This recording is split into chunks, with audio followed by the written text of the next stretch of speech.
various leaders and advocates and imams and faith leaders in the community.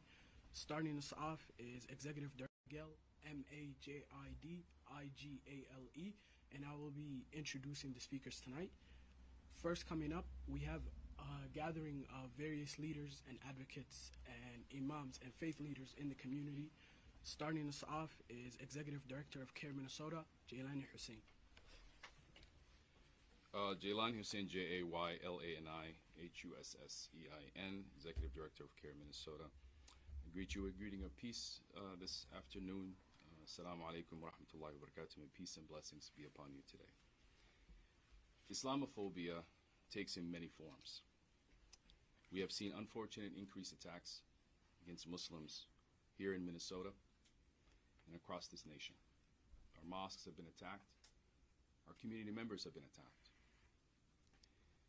We are aware that Islamophobia also occurs on college campuses across this country. And Islamophobia can manifest in a variety of ways, such as the recent incident at Hamlin University, where an art instructor displayed an image of our beloved Prophet Muhammad, may peace and blessings be upon him, which we as Muslims consider sacrilegious and hate speech and hurtful to the Muslim community.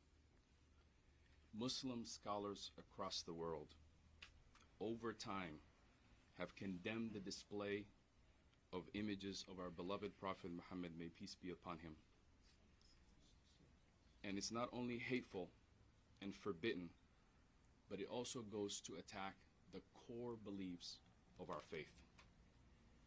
I had the privilege and opportunity to visit Hamlin University after this incident. I met with the staff, the Muslim students, and I conducted what we do, which is a diversity inclusion presentations about Islamophobia. And in my time there, I found the Muslim students hurt, pained by this incident. And after my presentations, some of the Muslim students had a panel. And in that panel, they shared how impactful, hurtful, and felt targeted by an incident that some of the students were not even in that class. And also other incidents that have happened at Hamlin University. I learned from these students afterwards that from that presentation, that it was so moving, that emotionally moved the many staff who were there, the professors, and the administration. I want to commend student Aram, the MSA president, who you'll hear from here today, for courageously standing up for what she sincerely believes to be her faith, and bringing this matter to the Hamlin administration.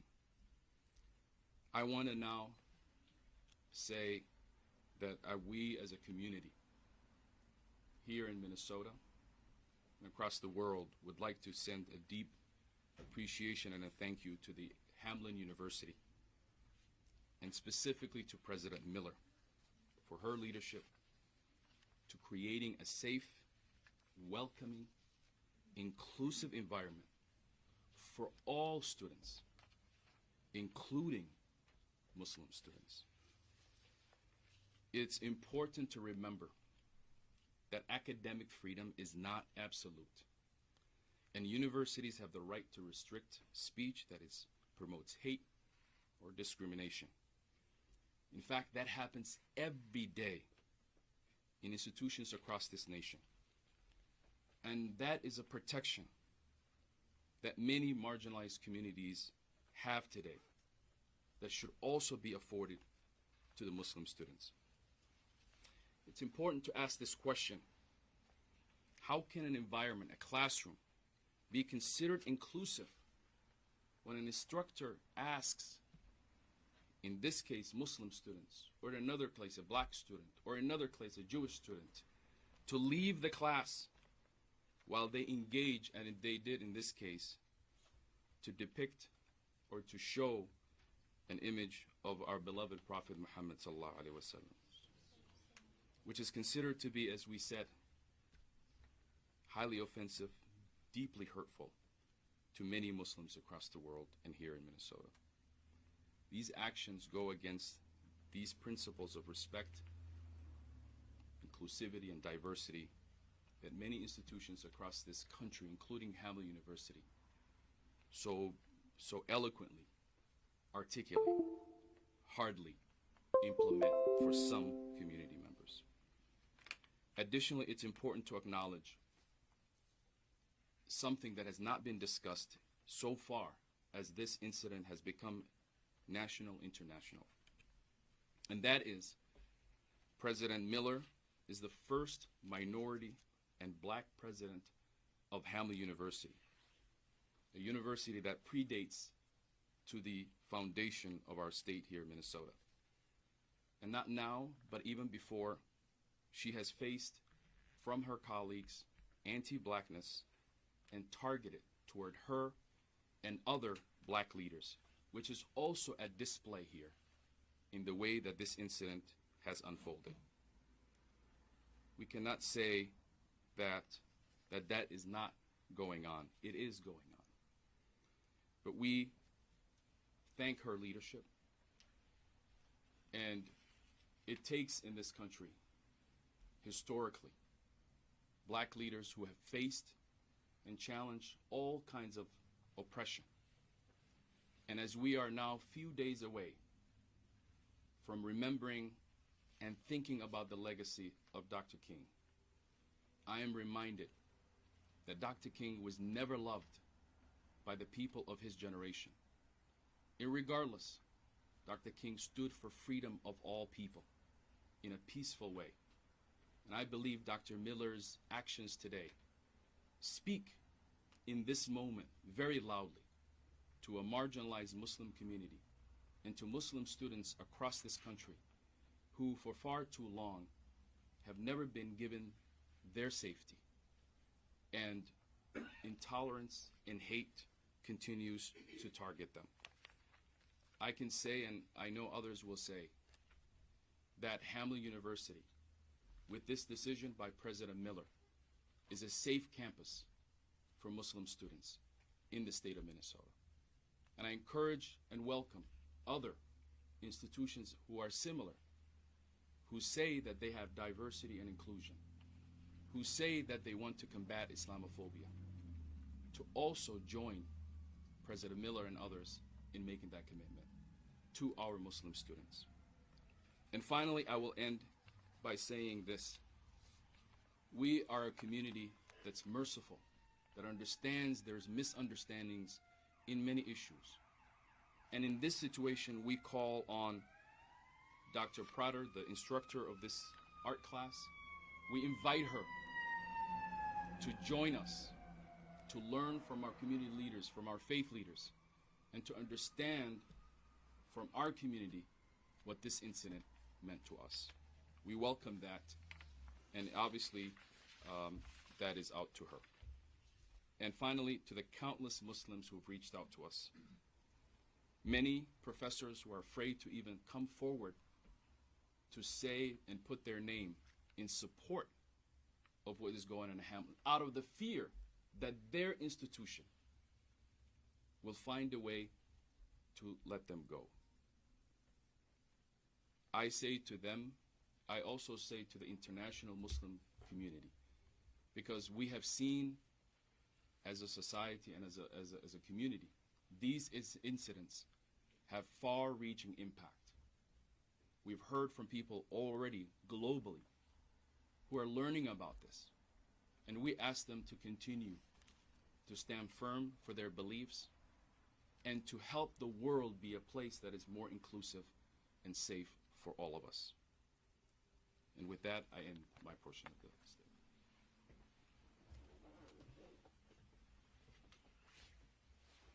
Coming up next is Imam and Professor Hassan.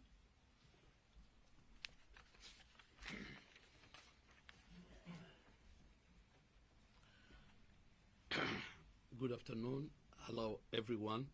My name is Imam Professor Hassan Mohamud Hassan, Hassan, Mohamud, Mohamud, former adjunct professor of Hamlin Mitchell College of Law, taught Islamic law, and now professor of Islamic University of Minnesota, teaching Islamic studies. As professor, especially when we teach colorful types of the students, our big homework is always, if there is any topic sensitive that related to the issues of the faith, we should be very careful before even we teach. And that's what I always do this type of the condition. First of all, I would like to thank Hamlin University, especially the president, Ms. Miller, and her team, the bravery action to protect the minority students, Muslims especially, and their faith, and they are a good example for the rest of the universities in America. In Islamic perspective, Muslim scholars agreed that drawing the picture or the image of the not only Prophet Muhammad but all prophets are forbidden. Haram means forbidden, and for many reasons. But one of the major reason is, since Islam is monotheistic religion that Muslims believe one God, one of the main thing is to prevent what's called like shirk, means like having partner or any creation too close to the God. So, and Muslims believe to not to depict those prophets, not only Prophet Muhammad, any prophets, to avoid this major sin to commit. And there is a principle called in Islam, in Arabic, Saddul Dhara'a. In English means like block ways to harm, or ways that cause harm. To block ways to shirk means like to have a partner with a God is one of the reasons also not to have the pictures of all prophets. And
on behalf of Muslims and on behalf of her faith, this type of the action we appreciate when we will come. And finally, we expect as imams, leaders of the Muslims, that our students, all minority type of the students, they have safe place to learn and feel that the place that they are in is like home, and nobody insulting their faith and their belief. Thank you.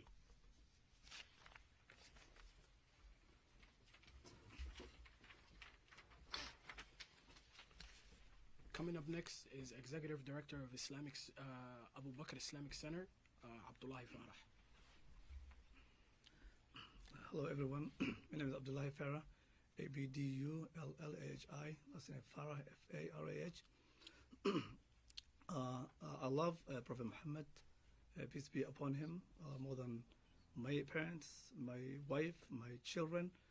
So depicting Prophet Muhammad sallallahu alaihi wasallam or any core beliefs of Islam is disrespectful, inappropriate, and is forbidden in Islam. Thank you. And lastly, we have the student that was infected, MSA president at Hamlin University, Aram.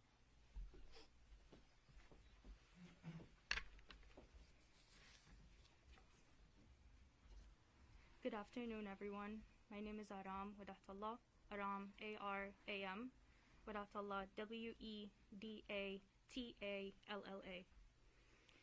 I'm also the MSA President, Muslim Student Association. For learning to take place effectively, educational institutions are obligated to create inclusive and safe spaces for all students. Environments where students worry about their religion being negatively targeted distracts them from being and pursuing their academic goals and may hinder them from accomplishing their class obligations. As a senior at Hamlin University, I was required to fulfill certain requirements in order to graduate. One of these was a diversity and fine arts class. I decided to take the class World Art because it seemed interesting and it would fulfill my 2 required letters. However, I was shocked to find that I was in a class with a professor who gave me trigger warnings before proceeding to disrespect my religion and me as a Muslim student. Islam teaches us to respect all religions and to treat everyone with equality and respect, even if we have different beliefs. I was extremely hurt and disappointed by the actions of the professor, and I couldn't bring myself to return to that class ever again. It was painful for me and my Muslim students, my family, and my community. Thankfully, the administration helped me to take the class as an individualized study with a different, more understanding professor. When I reached out to the original professor, my voice was not heard at all. And I felt ignored, belittled, and disrespected. However, when I reached out to the administration of Hamlin University, I finally felt like my concerns were taken seriously. The leadership at Hamlin University, including the president, met with me the same day I sent them the email, which was a Friday. They showed me nothing but care and respect. They have continued to support me and the MSA throughout these difficult times. I am very aware of the negative comments and tweets directed towards the Muslim community at Hamlin University. But I want to say, only we as students can truly understand how it felt to have our religion and ourselves hurt in such a way. I want to thank on-campus and off-campus community that support us and the decisions made by the Hamlin administration.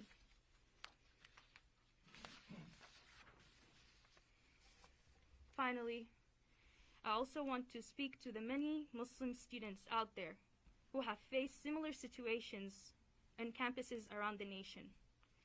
I want you to know that after going through this experience, I can confidently say that Hamlin University values Muslim students and is committed to creating a safe and inclusive environment for all students, including Muslims.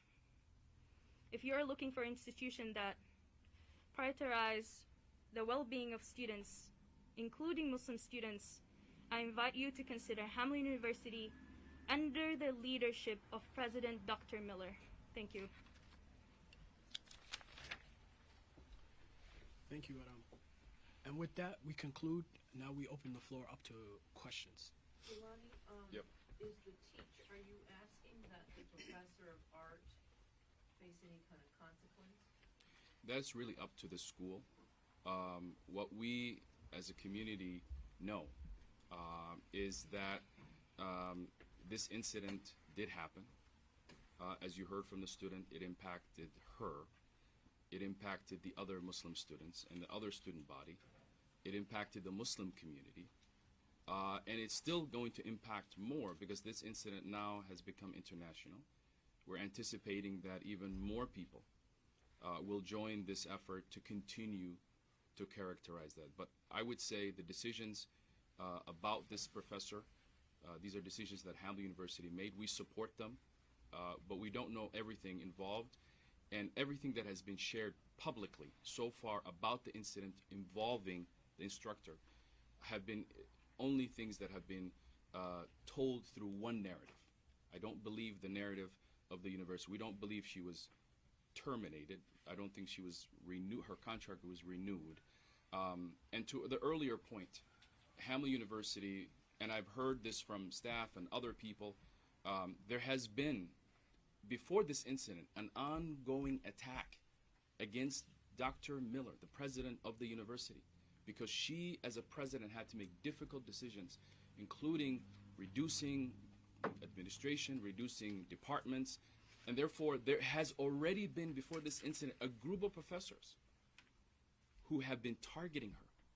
And so therefore they're the ones who are even pushing. So we're hearing from other people that even this professor may not be as interested in this fight, is interested in this fight as much as these professors who have, I personally believe, anti-blackness in their hearts, targeting this president and trying to encourage systemic changes that would revert back to previous things. My second, and then I'll give you Yes. I don't know, Yeah. that maybe the general public does not understand. They do not. They do not. That you shouldn't look at the picture of the Prophet Muhammad. I never knew that. Let me explain. So, Do you know what I'm saying? yes, absolutely. We're in Bethany Lutheran Church, okay, and Bethany Lutheran Church has images of Jesus. Most Americans, most people, have some form of images of Moses or Jesus. As Muslims, you will not find the majority, and I know there are some Muslims in the world that have some of these paintings. The majority of the Muslim world does not have images of our beloved Prophet Muhammad. The way we honor him in our home is a beautiful art piece that could have been presented in this class, which is the way we have it, which is a calligraphy of his name, which is hanging up almost every home, everywhere across the Muslim world. The issue, as the Imam mentioned, and I'll allow maybe the Imam to explain, for us it's not about showing the image as a paint or art. The idea is that by doing this, we are going against a commandment of God that telling us you're going to create in generations later, as we're taught about other generations, that they started with celebrating a noble person. But as generations go by and then they start worshiping that person. And so for us, it's a commandment to say that our prophet is no longer with us, but God is with us all the time. And so, and I will be very honest, I don't believe people understand the reactions that Muslims have. Muslims who will hear this incident and who are millions of miles, or thousands of miles away, or across the world, will feel a certain pain of their religion being targeted. And I think that is what Dr. Miller and Hamilton University recognized in these students. And they did what they do for other students, because this idea of academic freedom being absolute is absolutely wrong. Do you mind targeted? So for her to show that is a malicious. I want to stay away from the idea that, because some people can engage in Islamophobic act without having a malicious act, but that's probably from their ignorance, or maybe they don't understand. But I think this professor of art knew, because she created a trigger warning. A trigger warning, meaning that she knew something was going to happen. And by the way, like I said, I felt it. I felt it in the conversations I had with our imams, with our youth, with our leaders. And I mentioned this. These images still can be shown in private settings, in other places. But in a classroom instructor where the student does not have an option, where the teacher is actually using power in this position, right? To imply that this is acceptable behavior in front of a Muslim and that the Muslim will not be hurt. We know universities across this country do this every single day. I know that Muslims are not on the priority of most Americans. But we as Muslims will stand up for our rights, irregardless of who's with us and who's against us. I just had a couple of questions Yes. of Aram, if you want to answer. I'm wondering, it sounds like that you feel good about how Hamlin administration has handled this, but in terms of campus culture and just some of the other things that have gone on that some of the students have spoken to in the past, do you feel like there's work to do on campus, and how does it feel to be a Muslim student there, and what is your hope for the future coming out of this?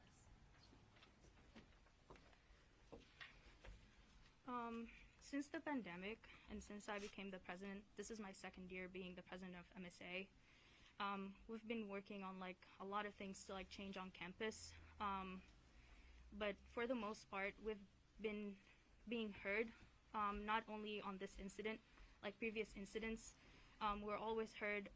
Administration been taking like precautions and like making sure that we're well, we're safe.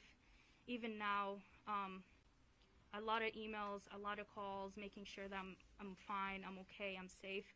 So I would say that they're doing their best, providing us with a safe, respectful space for all minorities, not only Muslims. But yeah, that's it for the most part. Have you felt like backlash from people, or how has it been personally for you? Have you been receiving any negative threats or anything? A lot. A lot, and it just breaks my heart that I have to stand here to tell people that something is Islamophobic and that something actually hurts all of us, not only me. And it's just so sad to like see my parents being worried for me to like go to school and being part of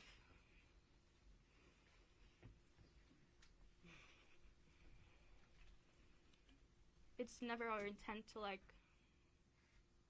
affect or decrease freedom of speech. No, we encourage freedom of speech, but not when it's being disrespectful or not when it's like affecting us as people. When I tell you I am 23 years old, I've never seen a picture of a prophet. Never in my whole entire life. And it breaks my heart that a professor who's supposed to be my role model show a picture of the prophet with a trigger warning, knowing that she already knew that it was not okay. It hurts and it breaks my heart to stand here to tell people and beg people to understand me, to feel what I feel. Just one more thing on that, and you don't have to answer, but if anybody else knows, the instructor here, one of the things I've read is that, you know, she gave so many warnings, it was on the syllabus, and there was a warning in class. Can you talk a little bit about if anyone did bring this to her attention beforehand and why that even matters, if it does? I think in generally it doesn't matter because the reality is a trigger warning is actually an indication that you're going to cause harm. And in this situation, even the students don't know exactly what that is until the student actually shows the image and says, this is what I'm going to show and here's the trigger warning. But I think that might be a side conversation. I think the real issue here is that if we look at this scenario and we can compare many other scenarios where universities today restrict academic freedom. And there are many ways to teach Islamic art, even in this sense, but not in a position where you're literally using your power to make something okay that is not okay to Muslims. And so I think that's something that people need to understand. And I think also people, as Susan, you mentioned, there's a lot of people tonight who are just going to be like, what's wrong? And they don't understand that we don't do that and it's offensive to us, and it's hurtful to us, and it's hateful to us, and it incites reaction. I will tell you, no reaction has ever been equivalent globally other than the issues when it's related to our beloved Prophet Muhammad sallallahu alaihi wasallam. Muslims all over the world will protest miles and miles away from an incident to share that. And it actually happened here in Minneapolis. There was another previous incident, I don't recall exactly the time, where Muslims just left the mosque in the middle of the post-Friday prayer and walked around and talked about how they love their Prophet. Right? This has actually happened here in Minnesota. We've had many incidents and situations. And so schools and universities have a commitment to creating these safe environments. And that's all we're asking for. And that latitude and protection is offered to other minorities and other community groups, rightfully so. We ask for the same. Jaylani, what's your reaction to the Muslim Public Affairs Council coming out in support of the professor and asking the university to reverse its decision? I will say that there are Muslims all over the world who you can find who can support any issue, whether the majority of Muslims agree on it or not. And for this organization, Muslim MPAC, they're an organization that we disagreed on, and the ACLU disagreed with them, and majority of the civil rights organizations in this country disagreed with them when they decided to work with the Obama administration and called all of our community members, our children, our youth, to be in line with their countering violence and extremism program, which many people don't remember because we're in post-George Floyd world. Minneapolis Public Schools went to the White House in partnership to that program and said exactly this, and I may be one word off. We're going to create lunchroom supervisors who are going to watch Muslim children and surveil them for activities of signs of radicalization. I want you to think about that. That Minneapolis Public Schools were going to monitor the behavior of Muslim children to see if they're going to be radicalized. If I say that today in a post-George Floyd, there is no one standing to hold that flag. But at that time, MPAC, many others were wrong. And I will say that there are some opinions in the Muslim majority world that may see this acceptable, and I don't want to dismiss that in any way. But the majority of the Muslim Ummah and across the world do not accept this. And you can go to any mosque in America, you can go to any mosque all over the world, and you will see immediately a reaction just like the reaction that you're hearing from today. Yeah, the Imam. Hello everybody, I'm Imam Hassan Jama, Hassan, last name Jama, Jama. First I would like to thank Hamlin University and President Miller. I believe that was the right decision to honor the Muslim students and make their place, the university, a safe place. I would like to make two things actually regarding your question. God, Allah, explained in the Quran clearly how do we treat Prophet Muhammad and the other prophets. Clearly, how should we honor, respect, listen, follow. And clearly God says to everybody, O Muhammad, we will send you a mercy to the mankind. وَمَا أَرْسَلْنَاكَ إِلَّا رَحْمَةً لِلْعَالَمِينَ. We didn't send you except you are the mercy to all mankind. It's recorded by the tradition of the Prophet. He cried when he saw anyone who mistreated. You know, the elderly, children dying. Always when he saw one occasion, a needy and poor people came to his mosque after prayer. Then he saw, you know, that time there were no, you know, the rides and cars, work, you know, far place, no food, no nothing. When he saw, he crashed and, you know, his face changed. And the companion knew, you know, how he looked like when he's, you know, deeply saddened. Then they went to their houses and they, you know, brought a lot of food, you know, to help them. So Islamically, we treat our Prophet with the honor and the respect. Not only Prophet Muhammad, all the prophets. You know, when we grew up back home in Somalia, we never saw any picture whatsoever. Angels, prophets, anyone. That was not the issue. That's one thing. The other Muslim, you know, professors, I will call them ignorant, or maybe they have a, you know, weak iman, weak faith. You know, they respecting their salaries and job, You know, I was following this issue last few days. I saw some people, they talking about that. You know, God says in the Quran, when you knock in the Prophet's door, be humble, don't raise your voice, be kind, respect him, listen to him. And let me add that I love Prophet Muhammad more than anybody.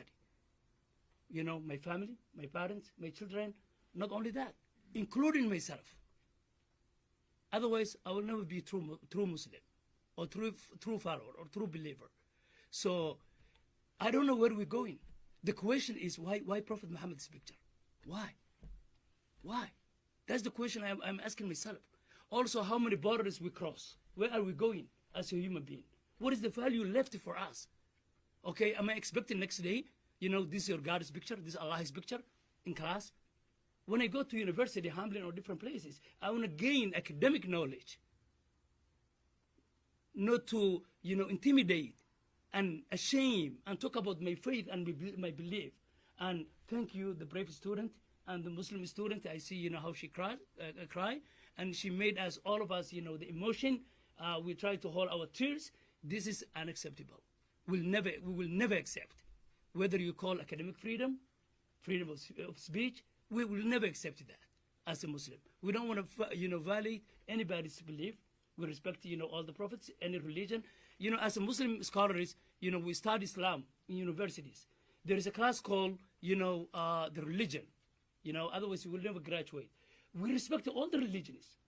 You know, we call what they call themselves. You know, this is what the Christian says. This is what they believe. This is what the Jewish says. This is what the, you know, any faith. We talk about respectfully. We, you know, go and look at their references and their books. So, as a mankind, as a human being, I don't know where we're going. If we cross all the borders, we have to follow the, you know, what the scripts. We have to follow to respect each other, okay, and to honor each other. That's what's called society. That's what's called coexisting. That's what's called respect. Thank you. Okay. Thank you. Oh, yes. Sorry, Jaylani, you mentioned you expect people to protest this. Are you planning anything? Are you aware of other groups? We reminded our Muslim ummah to really live out the true values and the true teachings of our Prophet. Our Prophet taught us to be peaceful, to be respectful, but to also speak the truth in face of tyranny. Even if we can't, at least hate it in our hearts. But I think today we are speaking the truth and letting Hamlin University actually know that they did the right thing. They supported our Muslim students. And that is something that is noble and should be welcomed. And so there will be community events. There will be, this topic will be discussed on the Friday prayers. And we're expecting to have an event in about a week or so to honor our beloved Prophet Muhammad and to continue to remind people what this really means. And for those who want to learn, want to show up, we'll let you know about that event, and we encourage you to do that. And I will also remind our Muslim professors in academia. Some of them were reached out to us in support, but fear oppression and fear that they will lose their jobs if they come forward and support us in this moment. I want to let you know that we have your back. We will support you. And this is a matter of issue where there are nuances when we talk about the issue of academic freedom. And I just hope the audience tonight can feel in our voices that hurt. And nothing is more than, I'll just conclude with that. Thank you.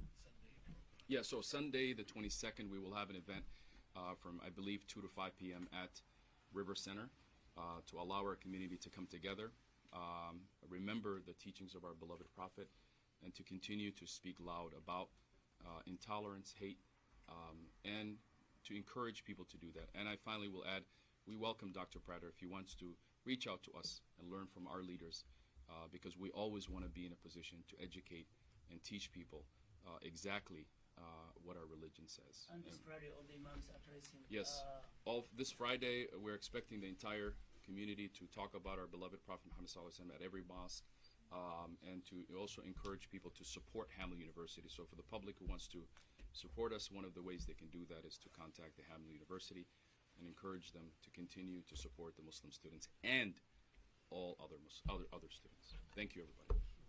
We have a second press conference for the Somali media, so once you guys are done here, we'll do that. So thank you. Thank you. Thank you.